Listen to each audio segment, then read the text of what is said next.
Tokyo के बाहर ये स्टैचू है महात्मा बुद्ध का। ये 390 फीट है और दुनिया में सबसे ऊंचा स्टैचू कहा जाता है। जब ये जापान में बना था, ब्रॉन्ज का बना हुआ है और ये बहुत ही खूबसूरत है और पूरी दुनिया से लोग इसको देखने के लिए आते हैं। तो मेरे साथ मेरे दोस्त हैं, इनका नाम है इरफान सिद्दीकी साहब। ये ख़ुद बहुत ज़बरदस्त किस्म के कॉलमिस्ट हैं। मैं इनका रीडर हूँ मुस्तकिल, और इनकी दावत पे मैं यहाँ जापान आया हूँ और इनका मेहमान हूँ। तो सिद्दीकी साहब, मुझे इरफान सिद्दीकी साहब यहाँ पे लेके आए और मैं इस स्टैचू को एंजॉय कर रहा हूँ इस वक्त। ब्रॉन्ज का है, ये ज़ाहिर है मेटल का बना हुआ है और इसको 1993 में मेरा ख्याल है कंप्लीट हुआ था। और जो ये इरफान सिद्दीकी साहब बता रहे हैं कि जो पाकिस्तान की सबसे ऊंची बिल्डिंग थी वो हबीब बैंक प्लाज़ा, और कराची के अंदर वो 100 फीट है और 100 मीटर। और ये जो है कितने मीटर सर? ये 120 मीटर, 390 फीट। 390 feet 120 metre. तो आप ये समझेंगे जब ये बना था तो उस वक्त ये दुनिया का सबसे ऊंचा मुजस्मा था और अब ये 5वें नंबर पे है। पहले जो ऊंचे मुजस्मे हैं, इसलिए बामियान के अंदर जब बहुत ऊंचा मुजस्मा महात्मा बुद्ध का तालिबान के दौर में जब उसको ब्रेक करने की कोशिश की जा रही थी, तो जापानीज़ गवर्नमेंट ने ये ऑफ़र की थी कि आप हमें दे दें इसको, और हम इसका चार्ज ले रहे थे, बल्कि पेमेंट करने के लिए भी तैयार थे। लेकिन उस वक्त हमने कमाल ये किया मुसलमानों ने कि बम लगा के तोपों के ज़रिए उसको तोड़ दिया, लेकिन किसी को दिया नहीं।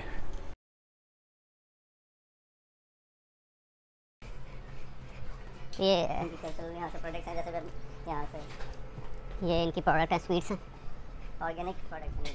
ऑर्गेनिक्स? जी जी। अच्छा जी।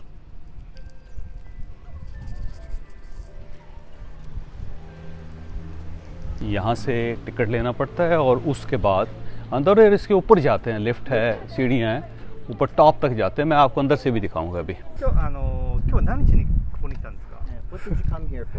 So my name is Javed Chaudhary, JAVED CHOUDHRY. I'm from Pakistan. I'm a journalist basically. I write a column for a newspaper and do a television show from Monday to Thursday, 4 shows a week.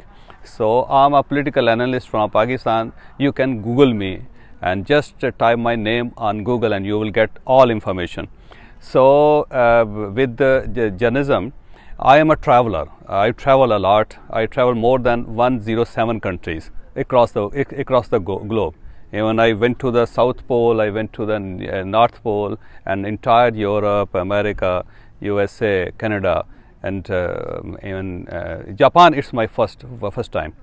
So I just want to know the culture of Japanese, the Japanese culture, and Japanese environment, Japanese people, Japanese food. So I love sushi. So I came here for sushi basically.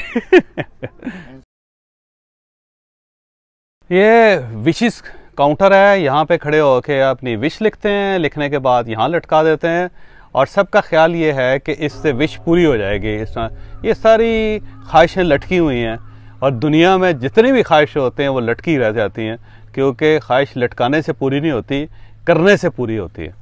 तो जहाँ जितना time यहाँ पे लिख के लटकाने में ज़ाया हो जाता है, उससे बेहतर ये है कि इंसान जो है वो काम करे, मेहनत करे और उसके बाद जाके विशेस पूरी हो। ये बड़ा मज़े का जी इन्होंने बनाया हुआ है वाटर बॉडी, और बांस लगा के होली वाटर है।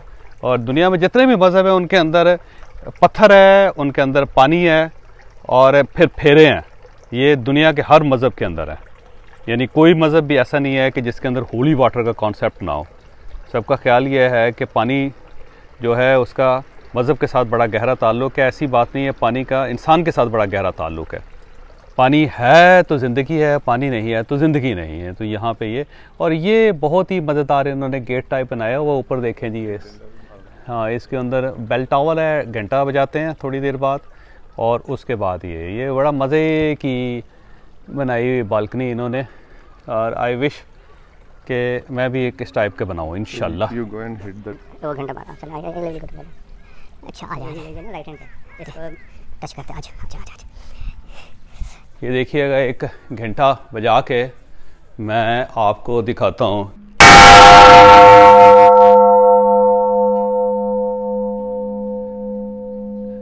उस साइड पे दिखाइए। ये बुद्धा का मुजस्समा दुनिया में सबसे ऊंचा, टोक्यो के अंदर। इसे देखने के लिए पूरी दुनिया से लोग आते हैं। अभी हमने घंटा बजाया और घंटा बजाने का अपना एक मज़ा होता है। ये इंसान ने सबसे पहले इस टाइप के काम करने शुरू किए थे। तो एक इंडियन फिल्म थी जिसमें उसने कहा कि मैं को मंदिर का घंटा हूँ कि जिसे जो चाहे आके बजाया जाता है। तो ये वो घंटा है जिसको जो चाहे आके बजाया जाए। उस लोकेलिटी के तमाम जो वालिदैन हैं उन सब के लिए लाजम है कि उन्होंने डेज कोई तय किए होते हैं कि 2 वालिदैन जो हैं वो फैसला कर लेते हैं कि फ़लाँ दिन हम उस लोकेलिटी के तमाम बच्चों को खुद स्कूल छोड़ के आएंगे। तो एक जो पेरेंट होता है वो आगे बच्चों के लग जाता है और उसके बाद जो दूसरा पेरेंट होता है बच्चों के एंड पे।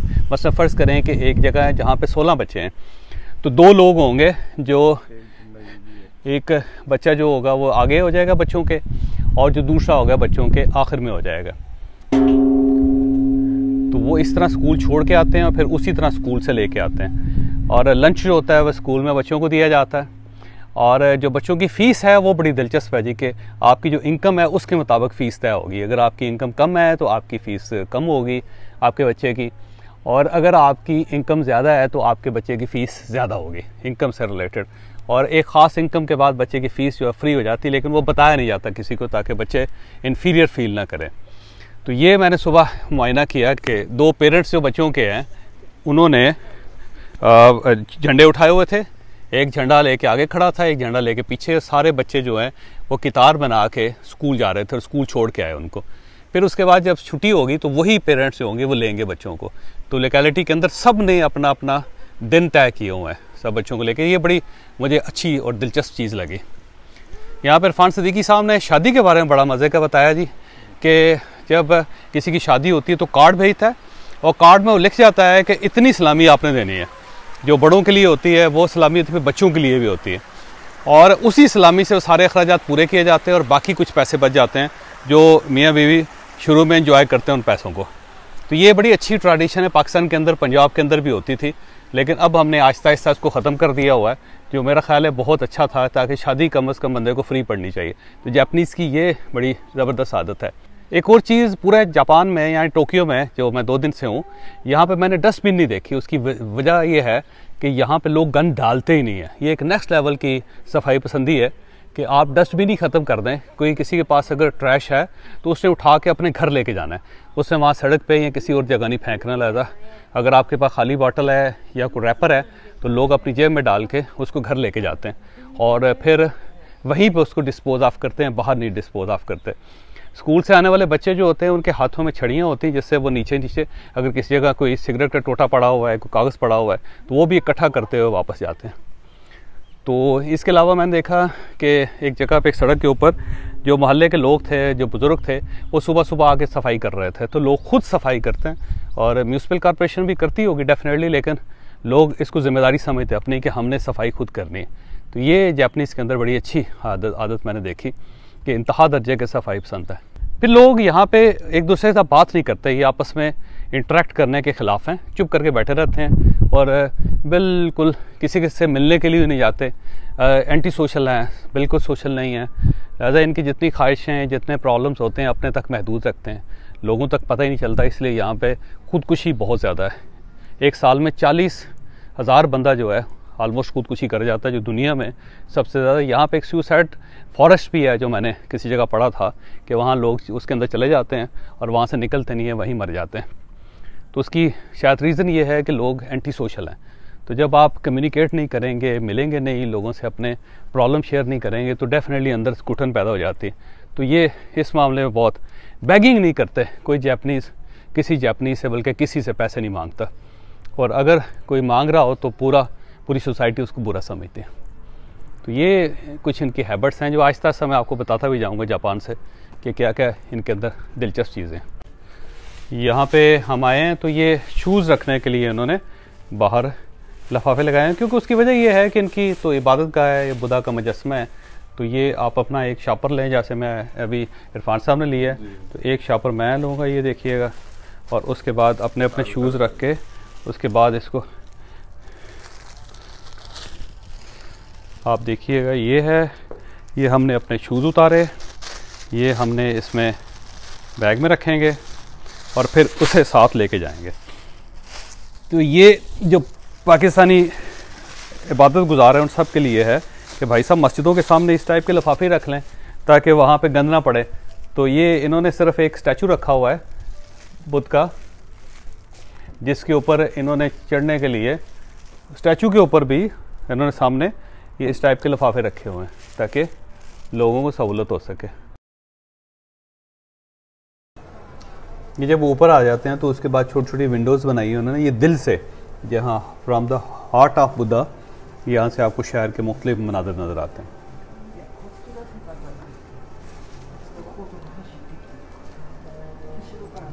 जब आप नीचे खड़े थे मुजस्मे के ऊपर तो आपको नज़र आ रहे थे तो एक साइड से 3 होल्स। तो अब ये होल्स हैं जहाँ से आप नीचे देखते हैं। तो एक होल ये है, वो देखिए वो गेट है जहाँ से हम एंटर हुए थे, जिसके अंदर हमने घंटा बजाया था। वो दिखा रहे कहाँ सब देख रहे हैं, वो दिखा रहा है। ये देखिए कि तस्वीर है, तस्वीर के ऊपर एक निशान लगा हुआ है, तो ये बता रहा है कि यहाँ से आप नीचे देख रहे हैं दिल से। तो हमने बुद्धा के दिल से दुनिया को देख रहे हैं हम इस वक्त। तो वो नीचे गेट बड़ा छोटा सा नज़र आ रहा है आपको यहाँ से ये। तो ये एक दूसरी साइड है जहाँ से नो नीचे आपको कब्रिस्तान नज़र आ रहा है। इस कब्रिस्तान के बारे में कहते हैं कि बड़ा महंगा कब्रिस्तान है, कि यहाँ पे आप कब्र $2 लाख, $3 लाख, $5 लाख में ख़रीदते हैं और लोगों ने अपनी फैमिली के लिए रखी हुई हैं कि फैमिली के अंदर एक दफन हो जाता है, फिर उसके बाद दूसरा दफन हो जाता है, क्योंकि यहाँ पे सारे राख डालते हैं तो पूरा बंदा तो दफन किया नहीं जाता। तो बड़ा खूबसूरत सा कब्रिस्तान है, साफ़ सुथरा सा, जो आपको ऊपर से नज़र आ रहा है। ये सारा कब्रिस्तान का पोर्शन है। ये बुद्धा की लाइफ के सारे पोस्चर्स गोल्ड प्लेटेड, उसमें इन्होंने जो बुद्धा के ना बेसिकली हर जो मज़हब होता है उसकी कुछ स्पेशलिटीज़ होती हैं। जैसे कुरान मजीद आयात हैं और बाइबल जो है ना उसके वाक़यात हैं बाइबल के। तो जो बुद्ध हैं ये बुद्धा की जो लाइफ है उसके पोस्चर्स होते हैं। तो पोस्चर जो हैं वो साबित कर रहे होते हैं कि बुद्धा ने ज़िंदगी में क्या किया। तो ये मेरा नहीं ख्याल कि दुनिया में किसी और जगह इतनी बड़ी कलेक्शन होगी कि जिसके अंदर बुद्धा के सारे पोस्चर्स हैं। तो मैंने अभी क्योंकि बुद्धा को बहुत ट्रैक किया, लेकिन इतनी ज़्यादा कलेक्शन मैंने किसी जगह नहीं देखी। इवन तिब्बत के अंदर भी जो पुराना बुद्धा के टेम्पल्स हैं वहाँ पे भी कलेक्शंस है, ओरिजिनल कलेक्शंस हैं, लेकिन इतनी ज़्यादा नहीं है जितनी यहाँ पे इन्होंने इकट्ठी कर रखी हैं, बना रखी हैं। तो ये एक हैरानकुन जगह है कि जहाँ पे बुद्धा के तमाम स्टैचूज़ उसकी ज़िंदगी के, जो उसकी लाइफ के मुख्तलिफ पोस्चर्स को, उसकी लाइफ के मुख्तलिफ हिस्सों को ज़ाहिर कर रहे हैं। तो एक ही जगह पे इतने ज़्यादा वो मैंने देखे किसी जगह पे भी। यहाँ पे आपको ना कुछ बुत नज़र आएंगे जिसके पीछे सूरज वाला मतलब ये होता है कि अब ये प्रॉपर बुद्धा बन चुका है। तो ये वो पोस्चर्स हैं कि जब बुद्धा बन चुका था तो अब ये पीछे जो है वो सारे ऐसे भी नज़र आएंगे आपको कि जिसके पीछे ये नहीं होंगे। तो ये मैक्सिमम मैं देख रहा हूँ कि जिसके पीछे सूरज बना हुआ है। तो इसका मतलब ये हुआ कि वो मुजस्मे हैं जब बुद्ध बन चुका था, यानी वो उसके पास नबूवत आ चुकी थी। ये उस चीज़ को जाहिर करते हैं। अब ये सीढ़ियों से हम नीचे जा रहे हैं। तो इनका रिचुअल है कि आप लिफ्ट से ऊपर आते हैं और सीढ़ियों से नीचे जाते हैं।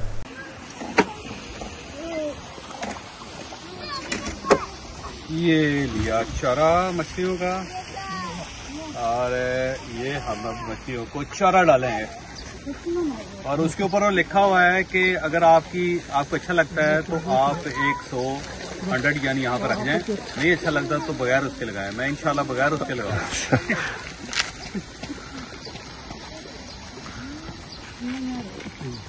बड़ी बड़ी मछली है।